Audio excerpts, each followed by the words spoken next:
Grizzlies break through. Bane's got to get it in. Gets it in for Clark. Bounces for Morant. Morant downhill to the rim.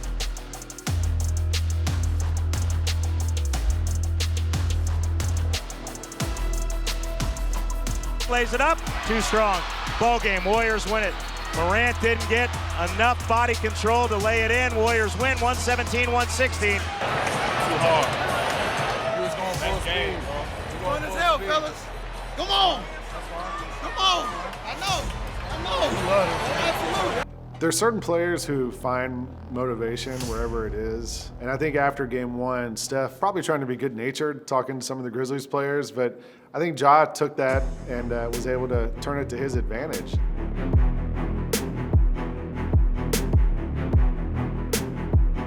Found a little extra fuel, and you saw that in game two. Morant working at Thompson. Step back, straightaway three. Bring it up. Put three on the board. Wow. I mean, Ja Morant, baby, he's just taking the game over Eric, making big shot after big shot, and that's what you want your superstars to do. Morant crosses over. Hesitation move. Little spin. Float.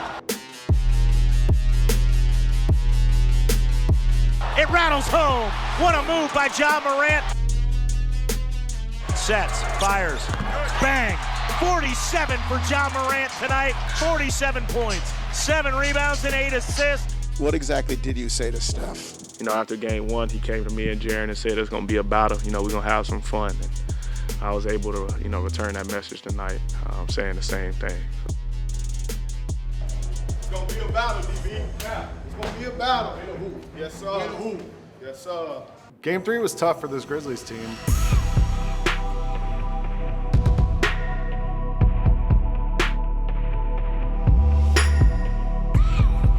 Playing without Dillon Brooks, Ja Morant gets hurt.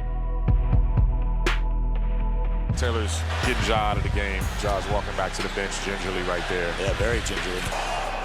Straight. He out. And then you head into game four, you're in San Francisco against this generationally great Warriors team. And the Grizzlies, as we saw them do all season, put up a heck of a fight, even without their full complement of players. We saw this team throughout the year figure out ways to compete. Didn't matter who was healthy, didn't matter who was on the court at the time. And the Grizzlies did that in game four. They kind of got that game down in the mud, kept it low scoring, controlled the tempo, controlled the possessions. Bane tosses it up. It's in! Desmond Bane beats the buzzer! Led most of the game and almost snuck out a win there in San Francisco. The Grizzlies played with everything they had tonight. They gave their heart. What a fight, though, man. What a fight. What a fight by the Grizzlies.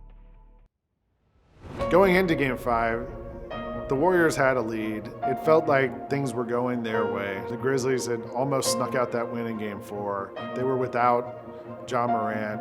And then for Steph Curry to come in and say... I also asked Stephen Curry what the plan was tonight, and he just turned around and looked at me and said, whoop that trick. That is our game plan. I think a lot of people here in Memphis sort of took that personally. Even though things weren't really going our way in that series, this is a team that still has a lot of pride and a city that still has a lot of pride.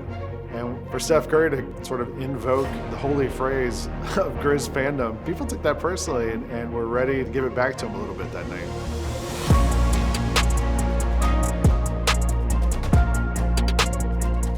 Our defensive activity is igniting our offense. And I was like the best, funnest basketball I've ever been a part of. It honestly gives me chills just thinking about it, you know? So I appreciate the city of Memphis, man. We were just ready to go. We were ready to play back against the wall. They're confident, they're talking, you know, a little trash, and just one of those things where they weren't gonna come in here and end our season. The energy in the building was crazy, and, you know, we were just really ready to play. It was one of those games, you know, we'll go down kind of in Grizz history of, you know, we just got it going on both ends of the floor, out the gate, and never look back. Back against the wall, I'm fighting for my life here. I'm just gonna leave it all out there anyway. That's just how I'm built.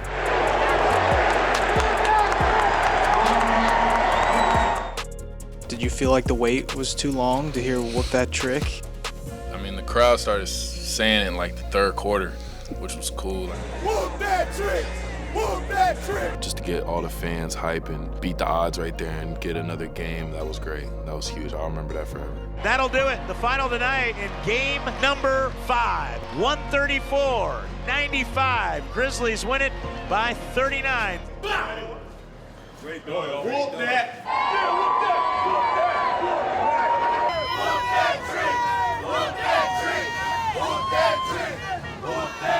The 3 years that I've been here, we've always talked about playing in meaningful games at the end of the season. We get the opportunity to go play in the bubble, play in the first ever play-in game. The growth that came out of that experience going into year 2 just fueled us to even get better individually and as a team. Well, I think we got a glimpse of things to come for this team. You know, look, this team's got a really bright future. Last year, we get into the play-in tournament, and then we make it into the playoffs. Can seal it right here. Going in Toscano Anderson. Spins, hangs, floats. John Morant with a massive There we go, baby. Let's go to the playoffs. Unfortunately, we lose in the first round, but that taste in our mouth, again, similar to year 1, just motivated us even more. And then this past year, the motivation our guys had was at an all-time high. Going into the playoffs against Minnesota, Golden State, we say it all the time, this is the best player development that we can get. This is the best coaching development that we can get. There's no player development that's better than the NBA playoffs. What you see from a scheme standpoint, physicality standpoint, attention to detail standpoint, I think that it's going to help us so much. You're playing,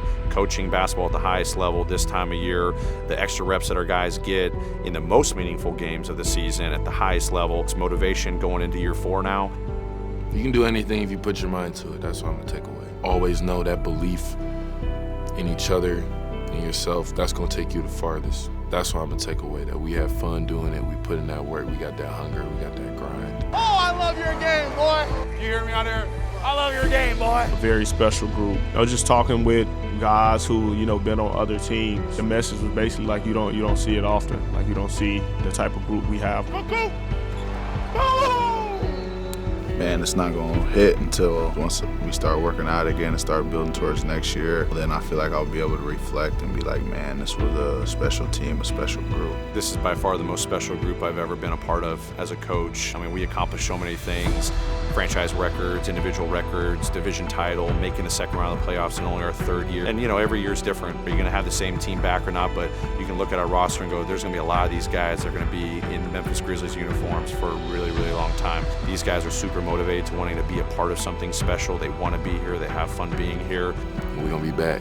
For sure. Now we are pretty much, one of the best teams in the league. A lot of people believe that, and a lot of people, actually see, what's going on in Memphis now and how bright the future is for us. Right there, remember? Oh, yeah. They understand all the work that was put in, not just in the regular season, but especially in these last 2 rounds, are going to fuel us for the future and make us better, and at the end of the day, lead us to a championship.